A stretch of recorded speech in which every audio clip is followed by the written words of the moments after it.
네, 반갑습니다. 2022학년도 2학기 대구대학교 글쓰기 기초 강의입니다. 10주차 설득적 글쓰기 실습 두 번째 시간입니다. 자료 찾기와 내용 생성하기 시간입니다. 재밌겠죠?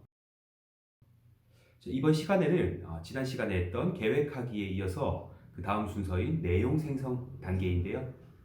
내용 생성 단계는 여러분들이 글에서 다룰 내용을 만들고 정리하는 과정입니다. 그 중에서 오늘 중점을 둘 활동은 바로 자료 찾기인데요. 자료 찾기는 글을 쓸 여러분들이 주제와 관련한 내용들을 직접 조사하거나 다른 사람들의 자료를 찾아서 읽고 분석하는 과정에서 새로운 내용을 생성하는 방법이라 할 수 있겠습니다. 또 설득적 글쓰기에 있어서 여러분들의 입장은 정했지만 그에 따른 적절한 근거로 활용할 수 있는 방법이기도 합니다. 우리가 지난 시간에 설득적 글의 대상을 선정했고 그것을 바탕으로 주제도 설정했습니다. 그러면 그 주제와 관련한 객관적인 자료를 수집하고 분석해야겠죠. 여러분들, 설득적 글쓰기는 근거를 적절하고 풍부하게 마련하는 것이 굉장히 중요합니다.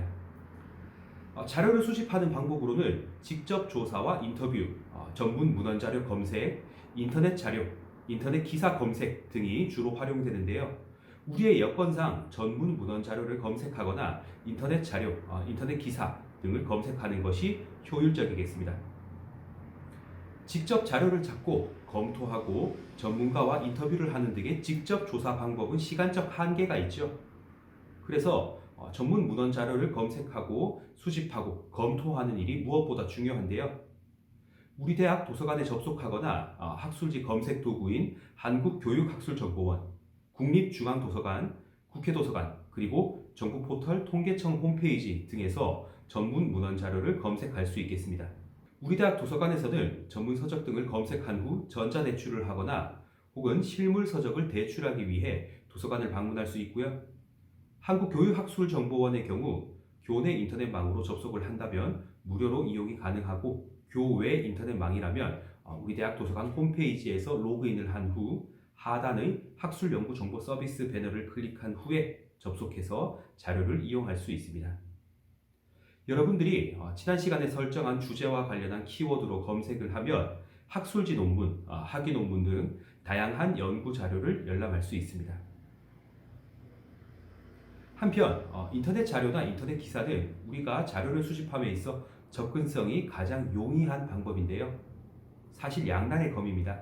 쉽게 편하게 정보와 자료를 수집할 수 있지만 출처가 불분명한 자료도 많고 자료의 신뢰성 측면에서도 문제가 많이 발생할 수 있기 때문에 아이디어 정도만 얻는 것이 좋겠습니다. 자료 수집은 글의 주제, 성격에 따라 수집하는 방법이나 대상이 다릅니다. 인문 분야에서는 사유활동, 행동 양식이나 결과 등에 중점을 두는 자료를, 사회과학 분야에서는 여러 사회 현상이나 사건에 대한 자료를, 이공 분야에서는 실험이나 조사, 관찰 결과에 관한 자료를 주로 수집하게 될 텐데요. 결국 자료 수집은 여러분들이 쓰고자 하는 주제의 경향성에 따라 수집되어야 하겠습니다. 다시 한번 이야기하지만 인터넷 글의 경우 신뢰도가 문제가 생길 수 있기 때문에 가급적 학술정보 서비스나 대학 도서관 등을 통해서 전문적인 연구 자료, 문헌 자료를 검색하는 편이 훨씬 더 좋겠습니다. 자료를 수집하는 것에 그치는 것이 아니라 반드시 검토를 해야겠죠. 자료 검토는 여러분들이 쓸 글의 주제와 관련해서 꼭 관련성을 따져야겠습니다. 주제와 어떤 관련성을 지니는가라는 문제의식이 꼭 필요하죠. 여러분들이 찾은 모든 자료가 여러분들 글에 다 부합하고 다 쓰일 수는 없습니다. 자료를 검토하다 보면 여러분들이 쓸 글의 내용을 생성할 수 있는데요. 이때 중요한 것은 여러분들이 글로 쓸 주제의 구체적인 요소에 따라 자료의 활용 방안을 꼭 염두에 두어야 한다는 것입니다. 또 글쓰기의 모든 과정이 획기적 과정이듯 자료 수집 역시 한 번에 끝나진 않습니다. 글의 내용을 생성하며 부족한 자료는 더 찾을 수 있고 주제 연관성이 낮은 자료들은 과감하게 선정하지 않을 수도 있습니다. 자료 찾기 굉장히 중요하죠. 이번 주 실습에 대해서 이야기해 볼게요. 이번 실습은 이전 실습보다 다소 어려울 수 있습니다. 잘 보세요. 여러분들이 설정한 주제에 맞는 자료를 찾고 이 자료를 요약, 정리해서 인용하는 실습을 진행하려고 합니다. 첫 번째로는 문단으로 직접 인용하는 실습입니다. 여러분들의 글이 전개될 때 제시할 수 있는 자료를 직접 인용하고 논지를 전개하는 연습인데요. 직접 인용이 뭐였죠? 원문의 내용을 있는 그대로 인용하며 출처를 밝히는 것이었죠. 예시하며 보겠습니다. 문제의식과 관련해서 문제를 제기하며 인용을 했고요. 이 경우 인용된 내용이 3줄 이상이기 때문에 위아래로 한 줄씩 띄우고 원포인트 작은 글씨로 인용문을 입력했습니다. 또 각 줄을 입력해서 서지 정보를 밝혀주었고요. 인용문에 대한 설명을 인용문 하단에 기술했습니다. 자, 그러니까 인용문을 인용하는 것뿐만 아니라 인용을 해오는 당위성과 해당 인용문에 대한 설명이 붙죠. 인용문과 여러분들의 논지 전개가 자연스럽게 흐를 수 있도록 연습하는 실습이 되겠습니다. 두 번째는 간접 인용 실습입니다. 간접 인용은 인용문의 내용을 살리되 여러분들의 문장으로 일부 수정해서 인용하는 방식입니다. 작은 따옴표 안에 인용문이 들어가고요. 인용문을 기준으로 앞, 뒤에는 인용문과 내용이 자연스럽게 이어져야 합니다. 직접 인용과는 달리 여러분들의 글 본문 안에 인용문이 기술되고요. 이때 인용문에 대한 간단한 설명 혹은 정리하는 문장을 제시함으로써 전개가 매끄럽게 진행될 수 있도록 합니다. 간접 인용의 경우에도 마찬가지로 각 줄을 통해 서지 정보를 밝혀주어야겠습니다. 세 번째는 표나 그래프, 그림 등을 활용하는 실습입니다. 표나 그래프, 그림과 같은 자료들은 여러분들의 글을 더 풍부하게 그리고 독자에게 더 직관적으로 전달될 수 있는 자료인데요.